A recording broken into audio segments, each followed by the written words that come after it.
Hi everyone, my name is Jody. Welcome to SketchUp Skills. In this video we're going to be adding decorative nail heads to a chair and using several different extensions to see which one works best. If you like this video, please give it a thumbs up and subscribe to my channel for more videos.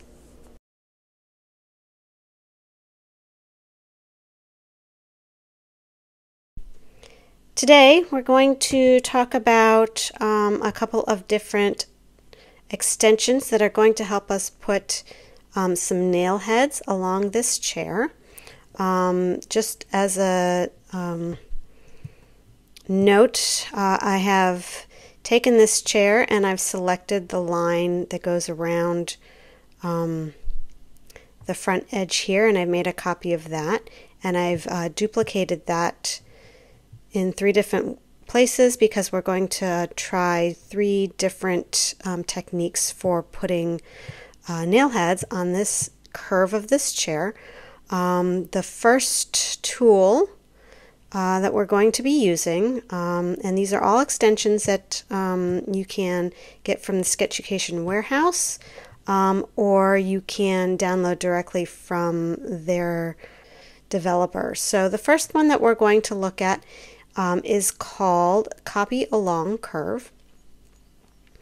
And each one of these that we're working on here, we're going to have a component, which is my button over here. And then I've got the curve that we're going to be working on. It's best for most of these if you have, if your curve is not uniform, meaning that if you've got pieces of it like this, when you click on it, it's best if you select the whole thing, right click on it, and then weld edges, so that when you do select it, you're selecting the whole thing all at one time. So for the first tool that we're going to use, we're going to, when we download that one into our SketchUp program, it's going to show up under extensions here, and it's called Copy Along Curve. So we're going to click that option, and then we'll see instructions at the bottom down here. It says select the target group / component for copying along the curve. So I'm selecting the component, and then it says select the edge to copy against. And I'm going to select this edge here, and it's going to assume all of the rest of that there. So one of the things that we're going to see here is that there is these ghost images sort of showing up here. And we're going to change the spacing here at the bottom. So I'm going to say I want these to be spaced every 0.5 inches. And that's a little bit close, actually, I think. Let's go to 0.7 inches, 0.8 inches. So again, if you wanted it to be, 2 inches, you can plug that number in however you want it to be. And let's just go back to 0.8. I thought that looked pretty good. And then we're going to click the left button to set that. And we see that we've got these buttons, but they're not really in the right place. So one of the things about this extension is what we want to do. I'm going to undo that. What we want to do with our button here is we want it to be oriented to the curve that we're going to be working with. And the best thing to do is try to make this so that it is centered and flat along that curve as best as possible. And then we'll go ahead and then run that extension again. So again, extensions, copy along curve, select the component, and then select the curve that you want it to go to. And now everything is set where it should be, and it looks nice and clean. And we're going to go ahead and left click to set that, and that looks pretty good. So when you're using this extension, you need to make sure that you've oriented your component to the curve that you're copying along. So for example, if I were to rotate this and just have it this way, whoops, if I were to select this and rotate it, you'll see that the way that it's rotated will determine how it's being applied to that curve. So you want to keep that in mind, and then just make sure that you've got this piece lined up with that curve and have it nice and straight, and everything should line up pretty good. So I did want to also point out that there is another option on this tool that I forgot to mention. When we go ahead and we click on our component and we click on our curve, you'll see down here that we've got an align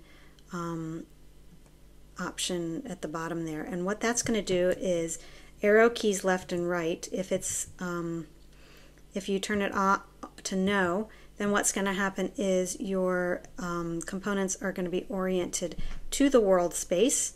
And if you say yes, then the elements are going to be oriented to the curve. So that's important to know as well. For our second extension, we're going to look at a tool called Sketch Plus from MindSight Studios. This is actually a paid extension, but this tool actually has about 7 different toolbars associated with it, all of which are really work really well in my opinion. So it might be worthwhile for you to look into this. I think it's about $30 a year, or you can purchase a perpetual license, so you might look into that. The tool that we're using here is this one, this pink and blue line with dots on it. It's the equivalent to the copy along curve that we see here, but it's just a little bit different.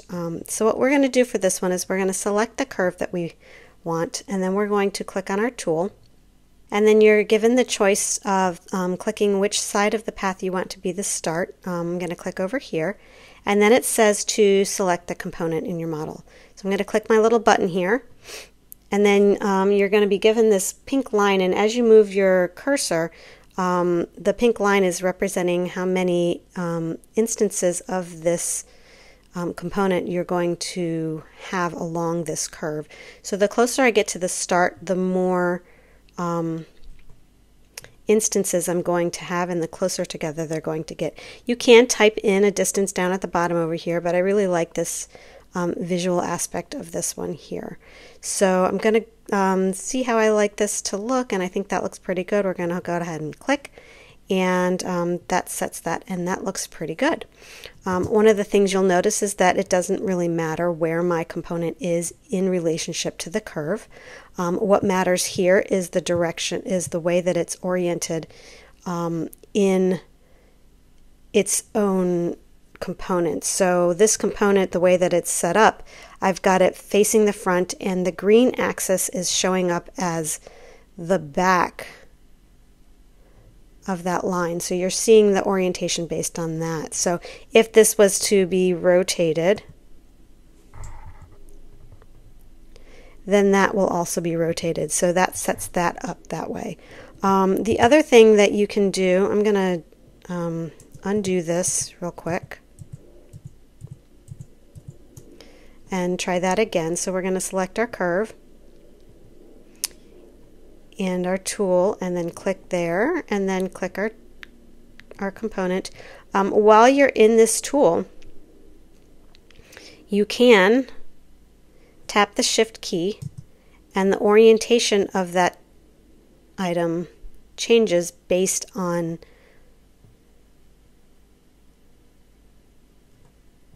its orientation to the curve. So here it's maintaining its orientation to the world axis, so green is staying along green, and if I tap Shift again, now green is staying perpendicular to my curve. So that's a useful tool to be able to switch back and forth between those two options.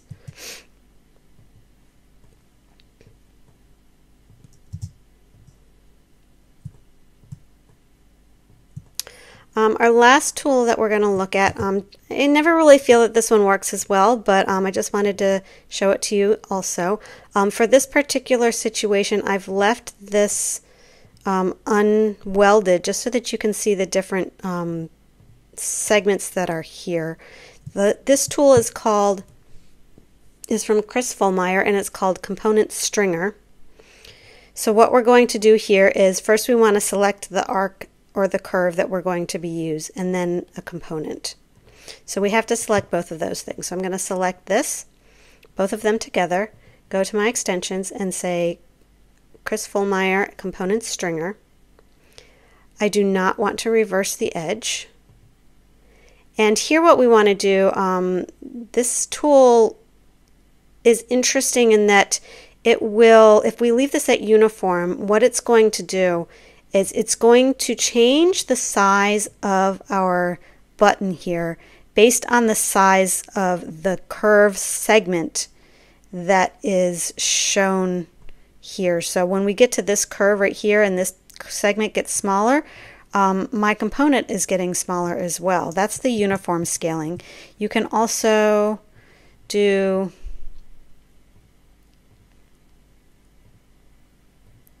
stretch, which doesn't scale it uniformly but stretches it along that axis. That's not going to work for us either. Or we're going to go and we can choose none. Now what this is going to do is it's going to put one component on the edge of each of that curved segment. So, you know, that first of all, that doesn't really fit with what we're trying to do in terms of setting up nail heads on a piece of furniture. It might work for other situations. Maybe you've got beads strung on a chandelier or something where that's going to work. The other thing that's important here is the orientation of the component. So if I rotate this,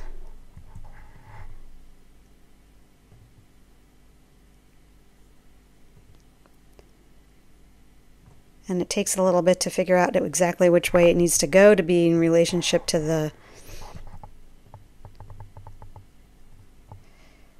curve. So you can see that's not really, it's not quite as, it doesn't work quite as well. I'm just going to copy this, delete all this, and then paste that curve back in. If we weld this, curve and then do the same thing,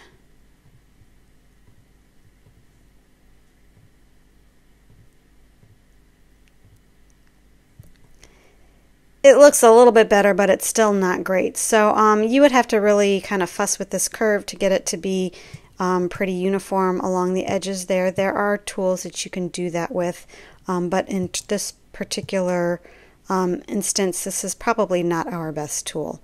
So just so you can see how this looks here, honestly, these two, this is this copy along curve. I've been using this for a while now, and I'm really liking the Sketch Plus tool. If you're interested in purchasing that that whole collection of tools, it's definitely worth it, I think. And then I feel like that this tool works really well also. So hopefully that was helpful and you guys got some good information on that. If you have some other skill that you're looking to learn or extension that you would like to have some more information on, please feel free to leave a comment below. Don't forget to like this video and subscribe to my channel for some more tutorials in the future.